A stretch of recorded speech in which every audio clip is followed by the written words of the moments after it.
네, 앞서 뉴스 속보로 전해드렸죠. 지방 거점 국립대 총장들이 의대생들의 휴학계를 대학이 자율적으로 승인할 수 있게 해달라고 정부에 건의를 했고 교육부도 이를 받아들이기로 했습니다.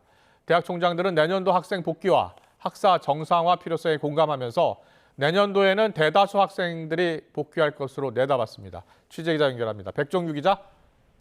예, 사회부입니다. 교육부가 기존 입장과 다르게 의대생들의 개인적 사유에 의한 휴학 신청을 대학 자율 판단에 따라 승인하라고 한 거군요. 네, 교육부가 입장 변화를 보인 건데요. 이주호 부총리 겸 교육부 장관은 오늘 오후 1시 반부터 의과대학을 운영하는 40개 대학 총장들과 비공개 영상회의를 진행했습니다. 이 자리에서 최근 의대생 복귀와 학사 운영에 대한 총장들의 다양한 의견을 들은 것으로 전해졌는데 이후 정부가 입장 변화를 보인 겁니다. 교육부는 학생 복귀와 의대 학사 정상화 계기 마련을 위해 학생들이 개인적인 사유로 신청한 휴학에 대해서는 대학의 자율 판단에 맡겨 승인할 수 있도록 한다고 밝혔습니다. 내년 복귀가 전제돼야 휴학을 승인할 수 있다던 기존 방침을 철회한 겁니다. 교육부는 대학 현장과 국회 등 각 사회 각계의 의견을 대승적인 차원에서 수용하기로 하고 의대 학사 정상화 계기를 마련하기 위함이라고 설명했습니다.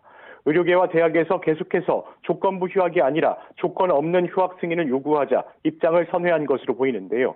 교육부가 의대 증원에 반발해 휴학계를 낸 의대생들의 휴학을 승인한 것은 8개월여 만입니다. 앞서 교육부는 지난 6일 동맹 휴학이 아니라는 걸 증명하고 내년 1학기 복귀를 약속할 경우에만 조건부로 휴학을 승인하도록 각 대학에 지침을 전달했습니다. 하지만 이후에도 의대생들은 이렇다 할 움직임이 없는 상황이었습니다. 이후 지난달 22일 대한의학회와 한국의과대학 의학전문대학원협회는 여야 의정협의체 참여 전제 조건으로 의대생들의 휴학 승인을 내걸었는데요.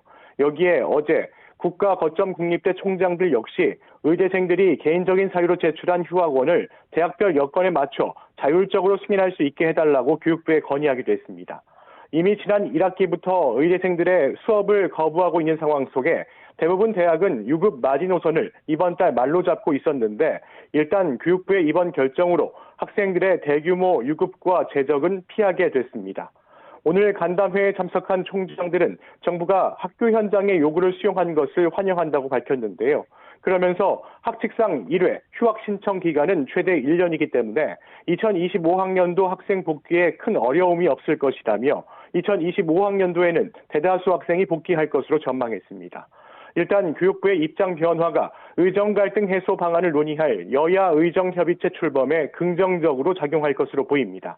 다만 의과대학 학생들은 적법한 휴학계를 승인하는 것은 당연하다면서 지금껏 휴학계를 막고 있던 것은 교육부였다며 학생들은 잊지 않을 것이라고 밝혔습니다. 또 그 외의 상황이 변한 것은 없다며 기존 입장을 고수할 뜻을 내비쳤습니다. 앞서 의대 의전원 학생들은 2025학년도 의대 증원 철회 등 요구사항이 받아들여지지 않는다면 복학하지 않겠다고 강조해 왔습니다. 지금까지 사회부에서 YTN 백종규입니다.